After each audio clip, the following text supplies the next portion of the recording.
Vamos lá. Então, ó, a gente vai entrar hoje, falar dos aspectos gerais da deficiência visual. E aí a gente vai falar também algumas metodologias de trabalho com a pessoa cega, né? Com a pessoa com deficiência visual. E aí como é o papel do profissional da educação física quanto a isso. Então, pensando nesses aspectos gerais, a gente tem que pensar, primeiro de tudo, como que é o mecanismo da visão. A gente entendendo o mecanismo da visão, às vezes fica muito mais fácil da gente entender o que pode gerar, então, a cegueira, o que é exatamente a cegueira. Então, pensando na visão como um todo, assim, pegando o Ministério da Saúde, o que o Ministério da Saúde fala em relação à visão, como que ela funciona. Então, a visão é um dos 5 sentidos que nos permite experimentar e interagir com o mundo à nossa volta. Lembrando que os outros sentidos, né? Se a gente pegar, então, se a gente está falando de visão, audição, tato, paladar e olfato. Então, essas 5 interações desses sentidos nos permite uma interação com o mundo, né, com o meio que a gente está inserido, sendo que, quando a gente falou, por exemplo, da audição, nas aulas anteriores, eu falei para vocês que a audição e a visão é um dos principais sentidos, né, os dois têm as principais funções, principalmente de interação com a sociedade. Se a gente pensar na audição, que o nosso mundo, ele não é um mundo silencioso, né? As pessoas se interagem através dos sons. Então, a pessoa com surdez, essa pessoa, ela tem uma dificuldade de interação devido a grande parte das informações ser tudo auditivas, né? Então, ser tudo através dos sons.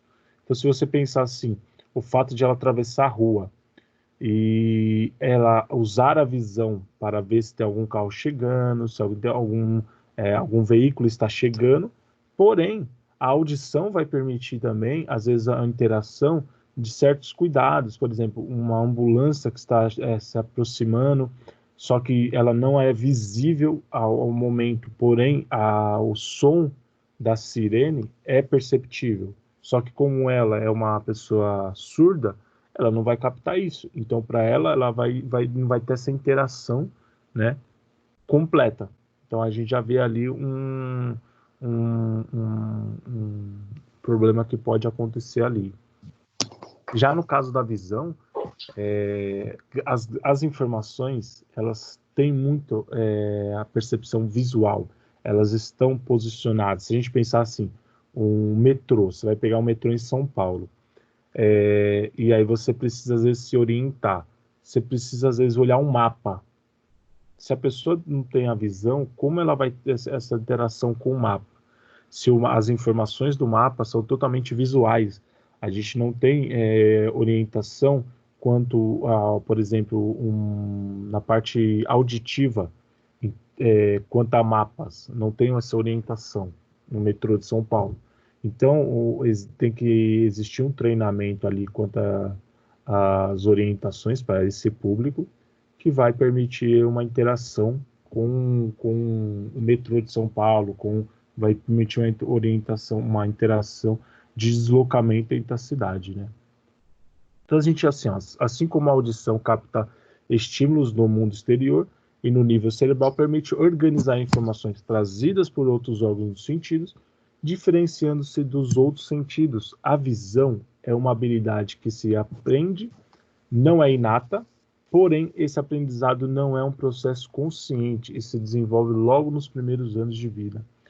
E aí, essa questão do desenvolvimento da visão se dá muito nesse desenvolvimento, ele ocorre de uma forma que é bem interessante quanto a gente pensar que a gente consegue visualizar as coisas, só que a gente não tem essa interpretação das informações, principalmente as crianças, né?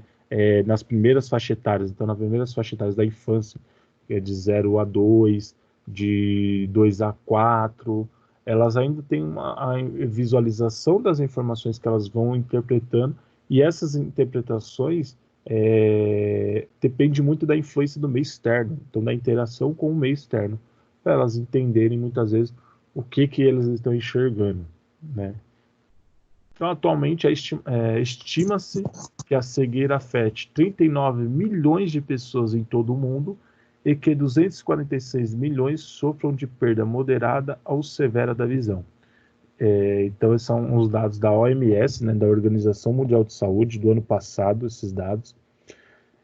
E é interessante, 2 pontos aqui, né?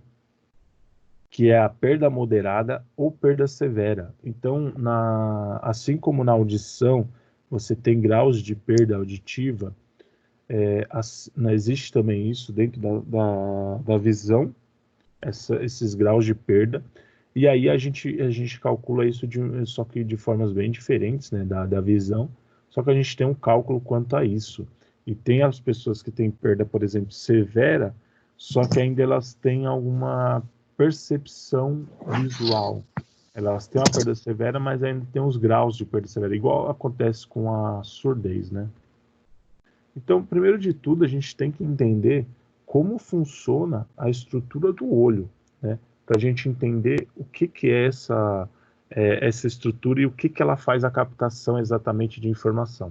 Então, para que ocorra a formação da imagem, os raios luminosos, que são ondas magnéticas que constituem a luz, atravessam a córnea. Então, a gente tem essa estrutura aqui, ó, que é a córnea, que é uma estrutura, se a gente pensar, ela é bem uma camada bem fina, que ela reveste todo o globo ocular.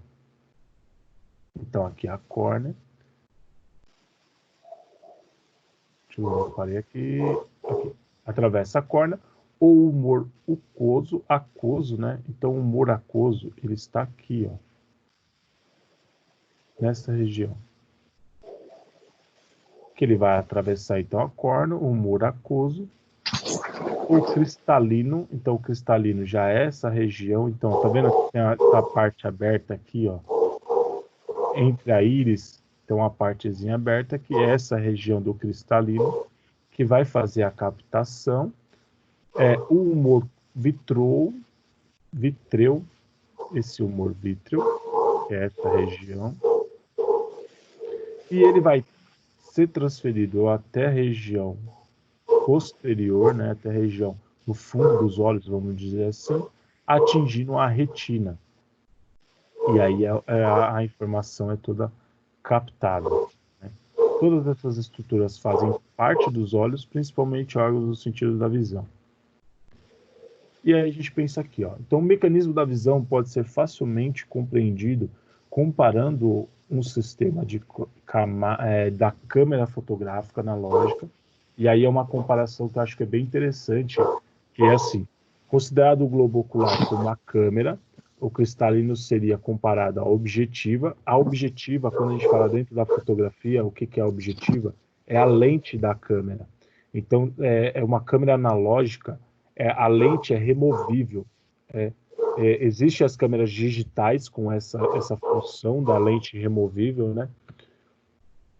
Mas a gente fala que a câmera analógica ela tem essa percepção, então a gente pensa que o globo ocular, né, todo o olho, seria a objetiva, seria a câmera, né, em si, e o cristalino, que é aquela primeira parte que reveste todo o olho, que eu falei para vocês, seria a camada da objetiva, então seria a própria lente. A íris, no caso, né, que é aquela parte que a gente tem a percepção do movimentação do olho, a íris, ela é o diafragma. Então aqui, ó, vou deixar até a imagem aqui. Então a íris seria essa parte aqui, e ela é o diafragma, que é essa parte que abre e fecha na lente da câmera. E ela, aí é bem interessante essa parte, né? Deixa eu ver aqui, onde eu me perdi, eu considerado do globo, a íris é o diafragma, e a retina, a placa. A retina, a gente pensa assim, que quando termina de você captar a informação, ela vai até a retina, e da retina ela é codificada através de impulsos elétricos até o sistema nervoso central, na parte que comanda toda a parte da visão, né? E a placa é onde faz a filtragem da informação da luz, luminescência, dentro da câmera, e ela faz o registro. Então, dessas maneiras, os raios luminosos, ao penetrar na córnea e no humor aquoso, passando pela pupila, convergem no cristalino, sendo projetados sobre a retina. Na máquina fotográfica, o meio transparente é a lente e a superfície sensível à luz e ao filme. Então, aí, o que seria isso? Quando a gente faz essa a captação da informação visual, né? Então, a gente tem receptores chamados de fotorreceptores. Esses fotorreceptores, eles fazem a captação de informação luminosa. Então, por exemplo, se a gente está num ambiente que tem muita luz, o nosso olho, a pupila do nosso olho, ela vai fazer uma vasoconstrição. Então, ela vai diminuir o tamanho dela. Ela diminui esse tamanho dela. Por quê? Se ela ficar com uma vasodilatação, ficar muito aberto, ela vai captar muita luz. E essa captação excessiva de luz vai gerar um desconforto para a gente, de forma... porque essa captação de luz vai virar muita informação para a gente ter que codificar, e a gente, na verdade, vai ter aquela cegueira momentânea, né, que a gente vai perder a visão por um tempo ali. Imagina assim, ó, vocês estão na sala de aula, e no caso, assim, não dá muito o que fazer com vocês, porque vocês estudam de dia. Mas assim, imagina que está tudo escuro na sala, aí o professor vai lá, a luz já está apagada, né? E ele está mostrando o slide. Como tem pouca luz ali, que é só no projetor, o que seu olho faz? Ele faz uma vasodilatação, ele abre a pupila, que nem no desenho aqui, ó, ele abre a pupila nessa imagem, abriu a pupila para poder captar mais luz, porque no ambiente tem pouca luz. Então ele faz a vasodilatação, então os fotorreceptores mandam essa informação que o ambiente está com baixa luminosidade, ele faz a vasodilatação, você faz uma captação maior de luz. Quando de repente acende a luz, o seu organismo ele fala assim, pô, tem muita luz, tem que fazer uma vasoconstrição. E é aquele momento que você dá aquela cegueira momentânea que incomoda a vista. Porque como você estava em vasodilatação, o seu organismo, quando acendeu a luz, o seu organismo captou muita luz. E aí você teve aquela cegueira momentânea. E aí ele faz a vasoconstrição para poder regular conforme o ambiente. Professor, só uma pergunta. Um exemplo, se, que nem você falou, aí ele capta uma certa quantidade de luz e dá uma cegueira momentânea. Dependendo dessa luz, se for muito forte, pode dar até cegueira, né? Você pode geralmente você não vai ter a perda total da visão, mas pode dar cegueira. Assim, geralmente não acontece a perda total entre muitas aspas, né? Por exemplo, eu vi faz um tempo já, faz uma coisa de 5 anos, que um casal, eu não me lembro o país exatamente, eu não me lembro o país, mas não foi no Brasil. É um casal que o amigo foi tirar foto do filho deles, recém-nascido, e aí o rapaz, ele usou flash, e o flash muito intenso, exatamente na direção do bebê.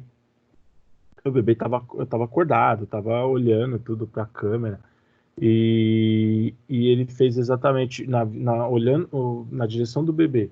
Quando você usa flash para tirar foto, por exemplo, de recém-nascido, você usa flash apontando para outros lados, porque a luz vai refletir nesses lugares e vai retornar.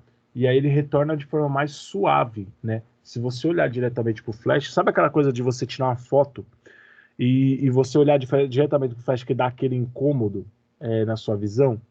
E aí, como fez isso com o bebê ficou cego. E quando ele retornou, né, para fazer os acompanhamentos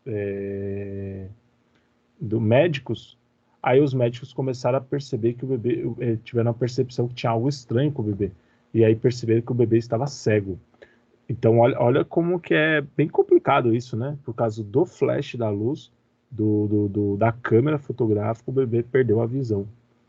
Então, pode acontecer sim, que é muita luminescência, né? Para ser captada pela visão.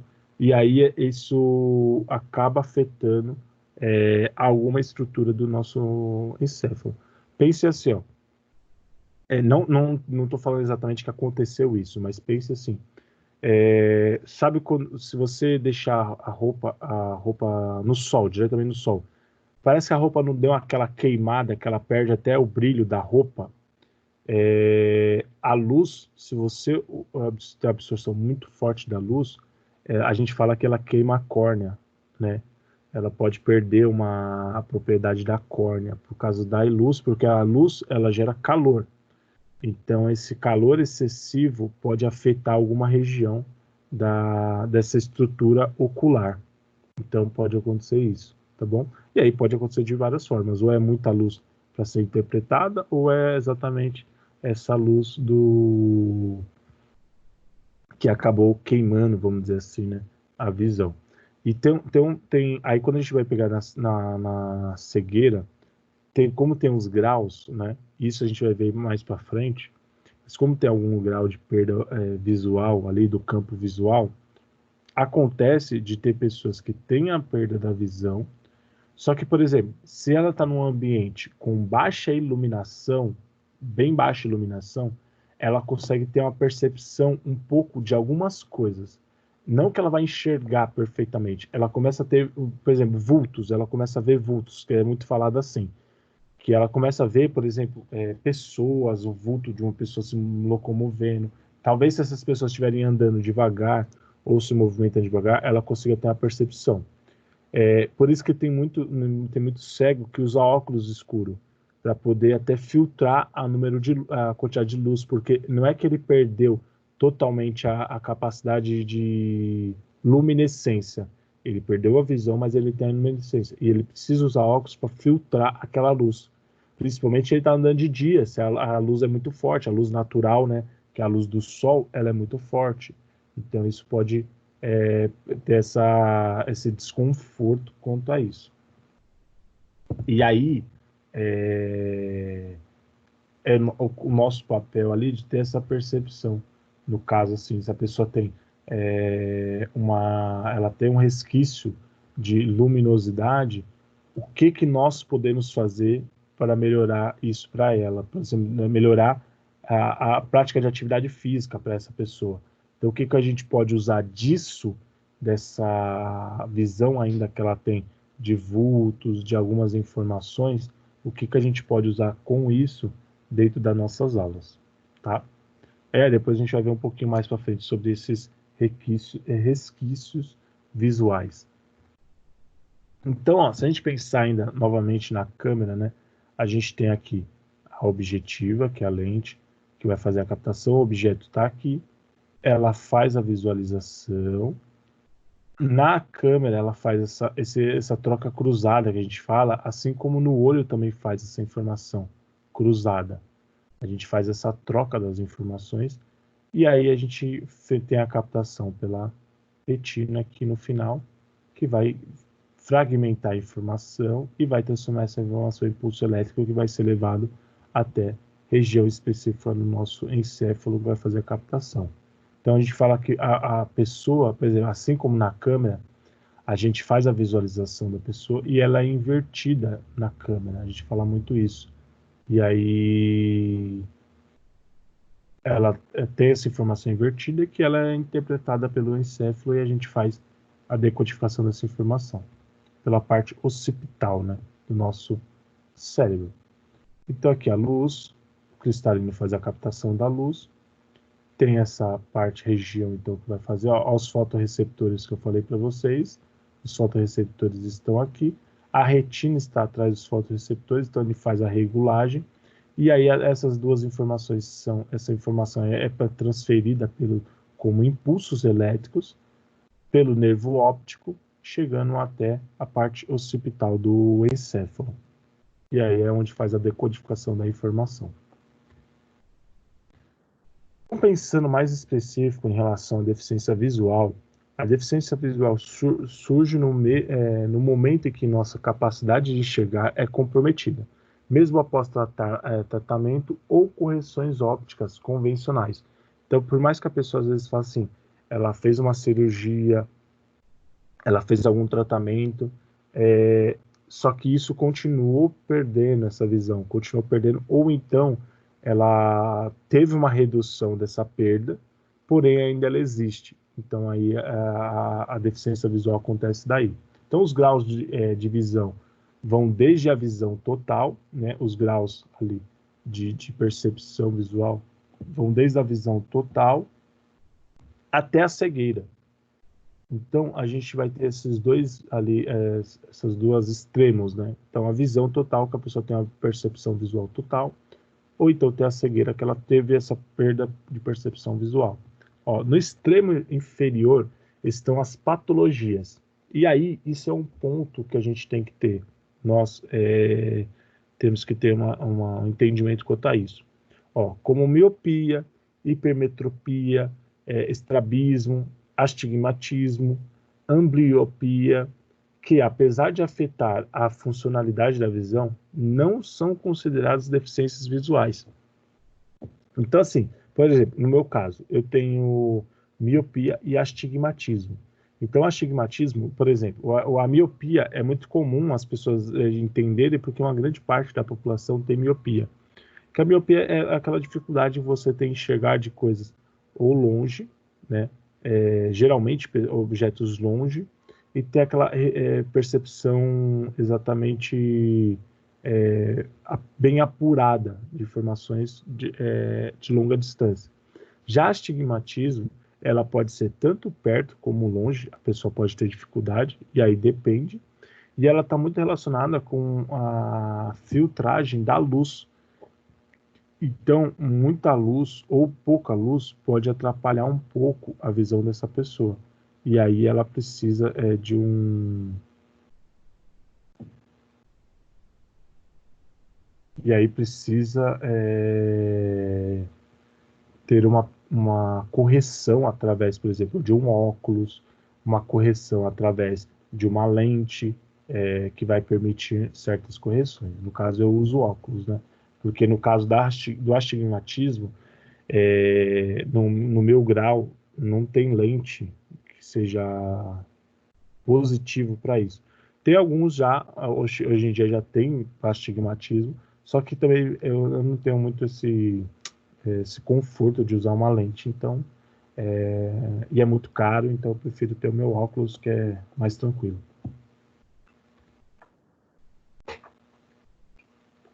Então vamos lá, a deficiência visual se encaixa desde a baixa visão, sendo esta o rebaixamento significativo da acuidade visual, que é a redução do campo visual e a sensibilidade a contrastes e limitações de outras capacidades. Então, assim, ó, rebaixamento da acuidade visual. Então, se a gente pensa na acuidade visual, a visão, ela tem um controle assim, ó, você consegue enxergar as coisas que estão do seu lado e as coisas que estão à sua frente.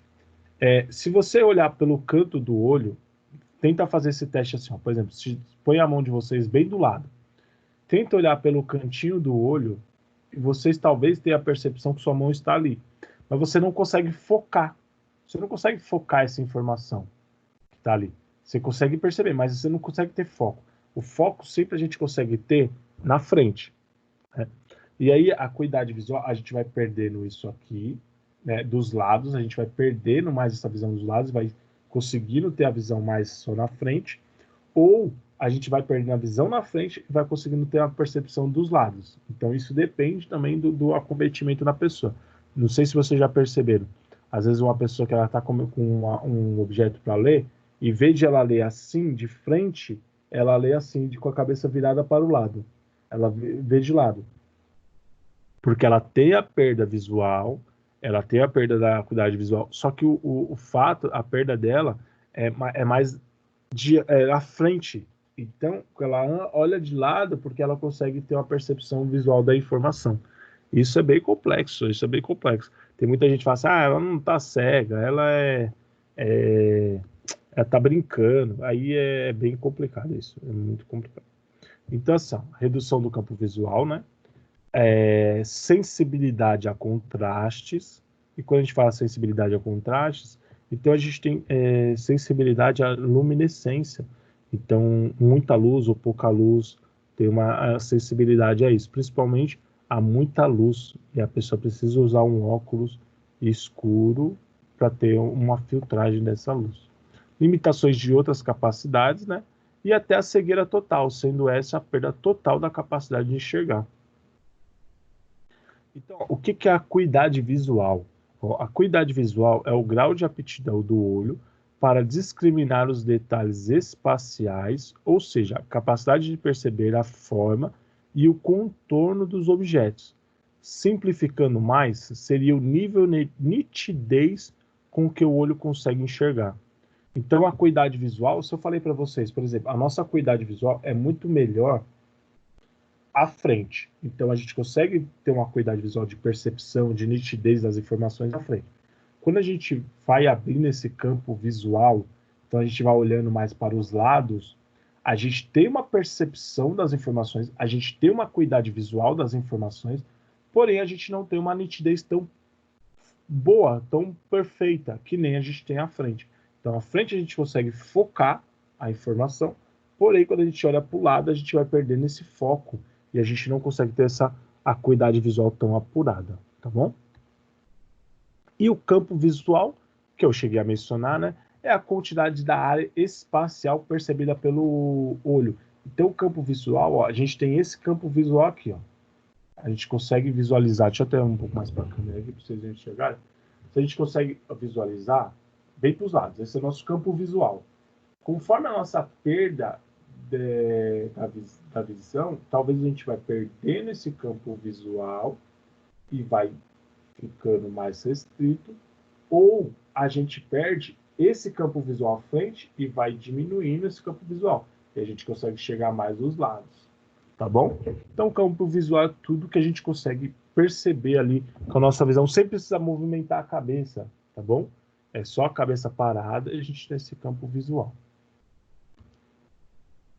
Então, ó, deficiência visual no Brasil. Existe umas contrastes aqui, no material de vocês, por exemplo, ele dá essa informação, que um estudo do IBGE de 2010, publicado em 2010, no caso, né? Ele apresenta que no Brasil a gente tem 190 milhões de pessoas. Então, isso aqui já está batido. O estudo é de 2010, só que, assim, por 2020 a gente já tem mais de 200 milhões de pessoas no Brasil. Se eu não me engano, já chegou a 220 milhões e aumentando, né? Então, assim, a gente tem 220 milhões de pessoas no Brasil.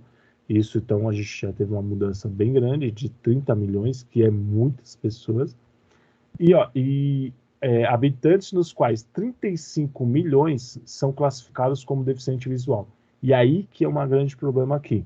Quando o IBGE fez esses estudos, e eu estudei muito isso, porque eu cheguei a fazer a minha esposa, ela começou a fazer um TCC sobre isso, e a gente estudou bastante sobre isso no IBGE.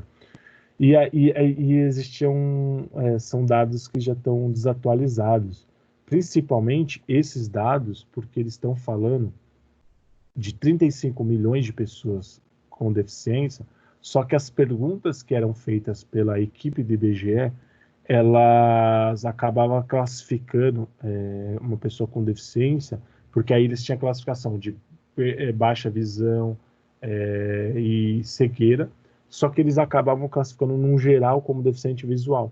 Só que o que acontece? Eles classificavam pessoas que tinham dificuldade para enxergar. Então a pessoa fala assim, eu tenho uma dificuldade para enxergar coisas de longe. Então ela está se classificando como perda visual moderada, baixa perda visual. E aí no final ela classificava tudo como deficiente visual. Então existe esse problema, né? E aí perdia a fida de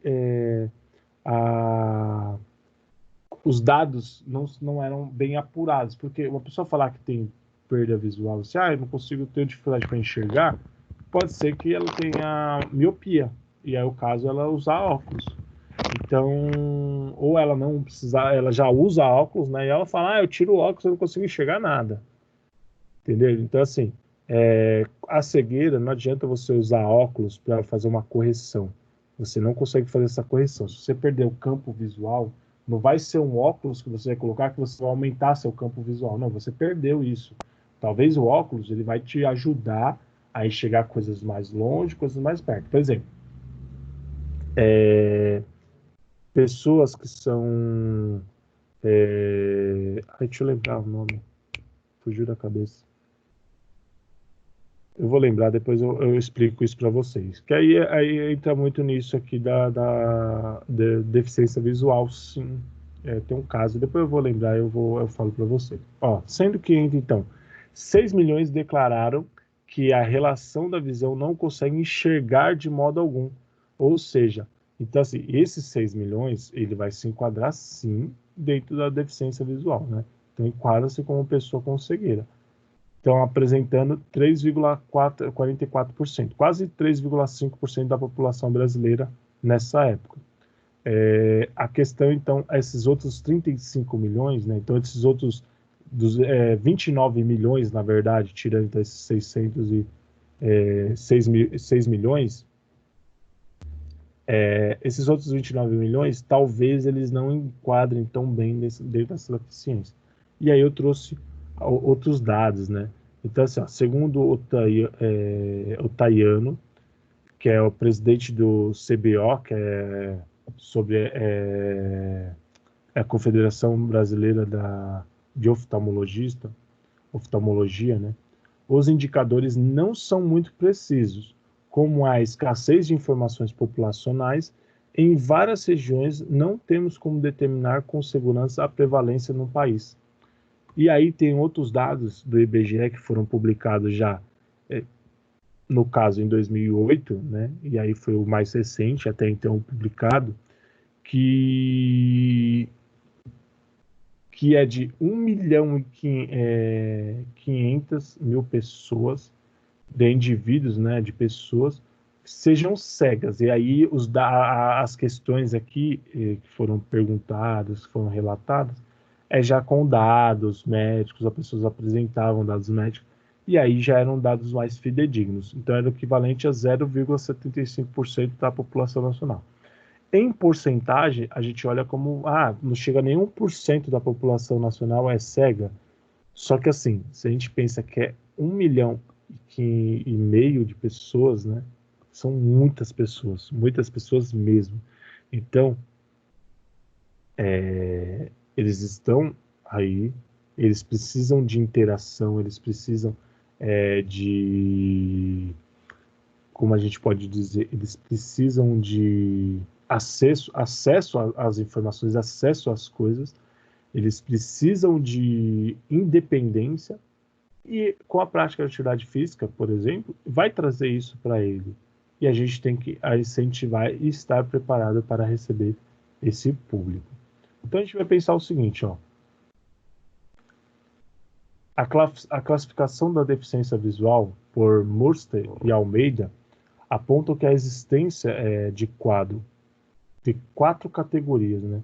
Existem 4 categorias ali que são classificadas para a pessoa com deficiência visual, por esses 2 autores, no caso, né?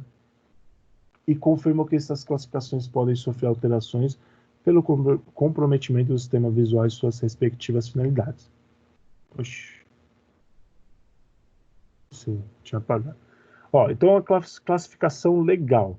Nesse contexto, a deficiência visual é caracterizada por uma limitação do campo de visão, pode variar de cegueira total à visão subnormal, conforme a diminuição da percepção de cores e maior dificuldade de adaptação à luz. Então, lembra que eu falei para vocês, por exemplo, da dificuldade de contraste? A dificuldade de contraste também, eu não falei, mas ela tem também relacionada à percepção de cores. Então, além de você ter a percepção de luminosidade, você tem a dificuldade da percepção de cores. E aí você não consegue distinguir muito bem as cores, e assim pode também afetar no seu entendimento. Por exemplo, devido à cor, às vezes, das letras, a pessoa com baixa visão não consegue enxergar. Por exemplo, vocês estão enxergando aí o meu slide. O fundo é branco e as letras são pretas. A pessoa pode ter dificuldade para enxergar por causa desse contraste, porque o fundo é branco, então ela tem mais percepção do fundo do que das letras. E aí é feita uma mudança em que o fundo é preto e as letras são brancas. E aí a pessoa talvez ela tenha uma percepção melhor. Então essa seria uma dificuldade de contraste ali também. E aí a gente faz certas adaptações estruturais para ver se melhora e gera um conforto para a pessoa, para ela poder se adaptar a algumas, por exemplo, uma sala de aula, ela conseguir se adaptar a alguns ambientes, tá bom? E a maior dificuldade da adaptação de luz, então, seria essa classificação geral. A classificação clínica, né? Então, utilizada pelo oftalmologista para diagnosticar, tratar e acompanhar a pessoa com deficiência visual.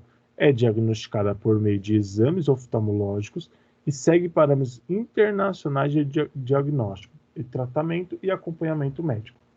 Então tem a classificação através da educacional.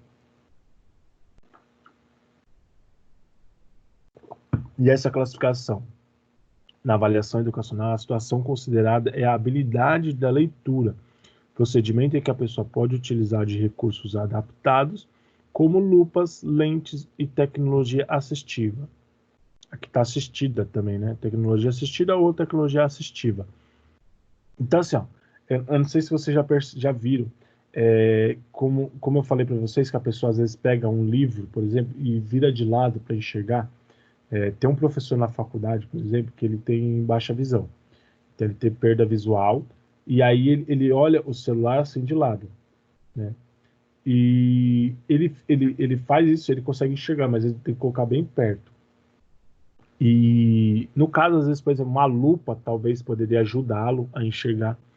Aí, qual que é a tecnologia assistiva? Que a gente fala assistida, né? Quando a gente fala de tecnologia assistida ou assistiva, ela está voltada para a pessoa com deficiência. Então, são tecnologias que vão facilitar a utilização de ações ali pela pessoa com deficiência. E o próprio celular permite isso, né? Que o celular tem aquelas funções que o celular faz a leitura de tudo que está na tela. Então, tem isso, pode ocorrer isso. E, além disso, o celular ele permite um melhor contraste das informações.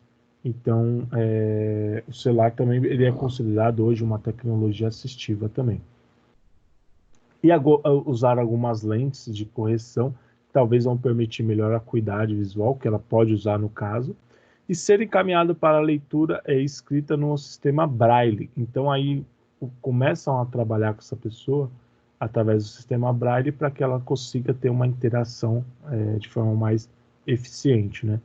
Basicamente, essa classificação é utilizada para facilitar a adaptação na escola. E aí, assim, tem computadores que pode ser utilizado. Tem computadores, por exemplo, que na tela do computador você coloca um filtro. É uma camada que vem à frente do computador que ele coloca um filtro de luz. E aí a pessoa tem uma diminuição dessa luz, por exemplo, na tela branca aí que vocês estão vendo, ela tem uma filtragem dessa luz e ela pode ter uma percepção visual melhor. E na classificação esportiva, a classificação esportiva é utilizada nas competições internacional de esportes para cegos, né, Bridge, então, a Associação Internacional de Desportos para Cegos, buscando proporcionar uma igualdade durante a disputa de esportes voltados para esse público, para definir as categorias das competições. Então, lembra assim, por exemplo, no futebol de cego, que além da a pessoa ter a perda visual, né, ela usa uma venda, por exemplo, ela usa uma venda nos olhos para poder permitir que ela faça a competição de forma igualitária com os demais, porque ela pode ter um resquício visual, isso poderia ser classificado como uma vantagem dentro da prática esportiva. Então, ela usa a venda e aí ela pode participar, né? E aí, se a gente pensar ainda na subdivisão da deficiência visual, Casé e Oliveira, eles apontam essa subdivisão da deficiência visual em duas classificações relacionadas à causa da deficiência. Então, a gente tem sendo a congênita, né, e a adquirida. Pela palavra, a gente tem que tentar definir pela palavra. Adquirida, então, significa que a pessoa adquiriu com o tempo. E congênita está relacionado diretamente ao nascimento. Então, a primeira classificação é que a congênita, no caso, ela refere-se à pessoa que nasce sem o sentido da visão, ou que elas perderam até os 5 anos de idade. Então, até os 5 anos de idade, se a pessoa perdeu a visão, ela é considerada como uma perda visual congênita, tá bom? E aí isso pode ser por doença, que nem eu falei para vocês lá no caso da pessoa que usou flash na câmera, então afetou a visão do bebê. Queda, criança às vezes cair do berço, do local que ela está, da cama. Por isso que na cama tem que colocar a criança bem no meio da cama, né? Senão ela pode ter esse risco de cair da cama. E aí ela, com a queda, ela pode perder a visão, porque ela bateu essa região aqui, ó. Que aqui é atrás, onde fica a parte do encéfalo, da parte occipital, que vai cuidar da visão. E talvez uma batida muito grande aqui, a pessoa pode perder a visão. Ó, a perda da visão até o 5º ano de idade é classificada como congênita, pois essas pessoas não apresentam imagens pré-formadas ou não retêm imagens visuais úteis, nem apresentam conceitos de cores, inclusive a imagem corporal de si mesmas. Então, assim, ó, pensa assim, vocês lembram de informações quando vocês eram crianças? Vocês lembram dessas informações quando vocês tinham 5 anos, 4 anos, 3 anos, 2 anos? Talvez vocês lembram por causa de imagens que te deram, fotografias, e histórias que foram contando, e aí você associou como se fossem suas histórias. Mas você lembrar exatamente, você não tem essa lembrança tão apurada. É muito difícil, é muito difícil. Então, a segunda classificação, no caso, então, da adquirida, né, da cegueira adquirida, da deficiência visual adquirida, ela se refere às pessoas que perderam a visão em algum momento da vida, após os 5 anos de idade, e aí isso pode acontecer em qualquer momento, tanto na adolescência, adulto, idoso, pode acontecer em qualquer momento. Por causas diversas, então dessa maneira possuem internalizada imagens anteriores à sua deficiência, né? E mesmo com o passar do tempo, a perca da recordação dessas imagens realiza suas tarefas cotidianas baseadas em referências visuais anteriores. Então, assim, por mais que ele vai perder algumas lembranças, algumas percepções visuais que ele teve, mas isso ainda, ela utiliza muito essas referências, por exemplo, de cores, de objetos, ela consegue ainda ter essa percepção, e ela utiliza isso a seu favor como forma de aprendizagem e interação com o mundo, tá bom? Então essa parte eu termino aqui. Eu vou colocar a segunda parte. Vou tentar terminar